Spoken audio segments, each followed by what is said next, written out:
नमस्कार मेरे प्यारे भाइयों बहनों और बच्चों। यह वीडियो गीता के अध्याय 8 के श्लोक 7 की बन रही है। इसमें भी श्री कृष्ण भगवान अपने बारे में बता रहे हैं कि वे किसको प्राप्त होते हैं, किस तरह का आदमी उन्हें पाता है और वह उनको पाकर परम धाम को प्राप्त होता है। तो इस गीता के अध्याय 8 के श्लोक 7 में श्री कृष्ण भगवान कह रहे हैं, अभ्यास योग युक्ते चेतसा नान्यगामिना परमं पुरुषम दिव्यम याति पार्थानुचिंत्यन। कहते हैं कि हे पार्थ मतलब अर्जुन कि वह नियम से रहता है, कौन?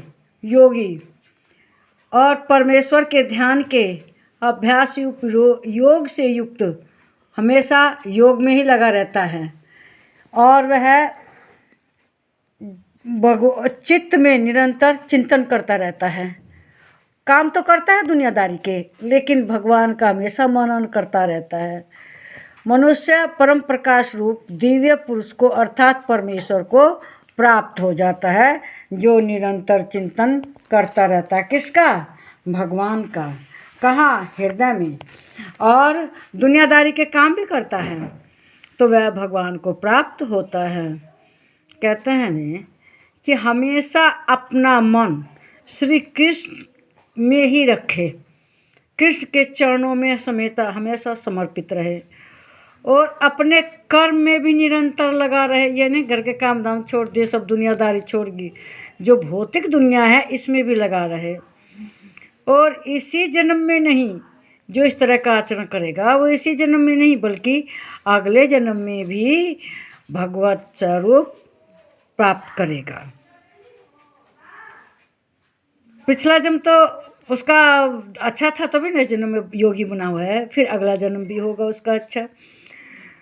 कृष्ण कहते हैं कि मन से हमेशा भगवान का निरंतर जप करते रहना चाहिए और अपने शरीर को उस समय जो भगवान का चिंतन करते हुए अपने शरीर को त्यागता है ना, वह अगले जन्म में भी भगवान को प्राप्त होता है, चाहे भगवत स्वरूप को प्राप्त होता है, चाहे मोक्ष होता है। इस तरह से देखिए कैसे भगवान का चिंतन करते हुए आदमी काम करता है। देखो पहले ज़माने में लोग दूर दूर से पानी लाती थी औरतें। राजस्थान में 4-4 5 घड़ा सिर पे रख लेंगी और गोदी में बच्चा भी रहेगा, उनका बैलेंस भी बनेगा और वे भगवान का भजन गीत गाती हुई आराम से अपने घर वापस आ जाएंगी। तो क्या है, भगवान में ध्यान है, दुनियादारी का बैलेंस भी बना रही हैं, अपना काम भी कर रही है, चल भी रही हैं और अपने गंतव्य पर पहुंच भी रही हैं। तो इस तरह से सब काम एक साथ हो जाते हैं। और जो मूर्ख लोग होते हैं वे छिलछिलाते रहते हैं, घास सेट नहीं रखेंगे, कायदे से नहीं करेंगे और अंत तक पता चला पानी भी गिर गया और वो भी गिर गया, भगवान का नाम भी नहीं है। तो जो होशियार होता है वो भगवान का चिंतन करते हुए दुनियादारी का भी बैलेंस बनाए रखता है, अपना नियंत्रण बनाए रखता है। इसी तरह से जब हम भगवान में लगे रहते हैं तो भगवान में ही ध्यान लगाना चाहिए। अब किसी को पता चल जाए कि मैं तो बहुत बड़े ख़ानदान को, बहुत प्रॉपर्टी है, बहुत है, तब वो दुनियादारी तो भूल ही जाएगा, भगवान का नाम भी भूल जाएगा, कुसंगति में लग जाएगा, माँ शराब पीना इधर उधर लग जाएगा। तो इससे क्या होता है, उसको वो पथभ्रष्ट हो जाता है। तो किसी भी अवस्था हो, धन हो, गरीब हो, अमीर हो, भगवान में लगे रहना जरूरी है। श्री कृष्ण भगवान यही सब बताते हैं कि जो अंत समय में मेरा ध्यान करता है, मैं कैसे अंत समय में ध्यान में आता हूँ। जो ज़िंदगी भर मेरा ध्यान करेगा तभी ना अंत समय में जो इच्छा प्रबल होती है वो इच्छा होती है।